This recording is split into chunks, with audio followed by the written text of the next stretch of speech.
Beautiful design అండి. గుండ్లమాలలో అడుగుతున్నారు చాలా మంది. సో గుండ్లమాలలో చేసామన్నమాట. ఇది వచ్చేసి డబల్ స్టెప్ లో చేసాం. కావాలంటే మీరు సింగిల్ స్టెప్ లో కూడా తీసుకోవచ్చు. ఇదేంటి అంటే మనం గ్రీన్ కాంబినేషన్ తో చేసామన్నమాట. కొంచెం అట్రాక్షన్ ఉంటుంది అని చెప్పేసి గోల్డ్ బాల్ కూడా యాడ్ చేసాం. స్టోన్ బాల్ వస్తుంది ఇక్కడ అంతా కూడా.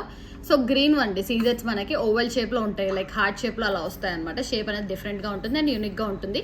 డబల్ స్టెప్ లో చేసాము. Green combination and gold ball combination. So 24 inches వరకు లెంత్ అనేది అడ్జస్టబుల్ అనేది ఉంటుంది మనకి. బ్యూటిఫుల్ డిజైన్ మొత్తం కూడా. ఒకవేళ ప్లేన్ ఇలానే గుండ్లతో కంటిన్యూషన్ కావాలి డిజైన్ అంటే అలా కూడా తీసుకోవచ్చు. మనకి రీజనబుల్ ప్రైస్ లోనే వస్తుంది. సో ఇప్పుడు వచ్చేసి మనం ఇలా తీసుకున్నాం. చాలా బాగుంది డిజైన్ వైజ్ కానీ లుక్ వైజ్ కానీ. ప్రీమియం క్వాలిటీ అండి. డబల్ స్టెప్ లో చేసాము. సో డబల్ స్టెప్ ప్రైస్ వచ్చేసి 1799 ఫ్రీ షిప్పింగ్ అండి. సింగిల్ లైన్ కావాలంటే సింగిల్ లైన్ కూడా తీసుకోవచ్చు మనము. ఇప్పుడు 2 స్టెప్స్ చేసాం. 1799 ఫ్రీ షిప్పింగ్ అనేది వస్తుంది. రీజనబుల్ ప్రైస్ అనమాట. సో ఇవన్నీ కూడా ఏం లేదు, మాకు గోల్డ్ బాలే కంటిన్యూషన్ కావాలంటే కూడా తీసుకోవచ్చు. కస్టమైజేషన్ అనేది ఉంటుంది. ఒకవేళ పాసిబుల్ ఏవైనా మీ దగ్గర ఉన్నాయి కూడా కస్టమైజ్ చేసేస్తాం మా దగ్గర పాసిబిలిటీ ఉంటే. సో బ్యూటిఫుల్ డిజైన్ అండి. 1799 ఫ్రీ షిప్పింగ్ వస్తుంది. 24 ఇంచెస్ లెంత్ వస్తుంది. కావాలి అనుకున్న వాళ్ళు ఆర్డర్స్ ప్లేస్ చేసుకోండి.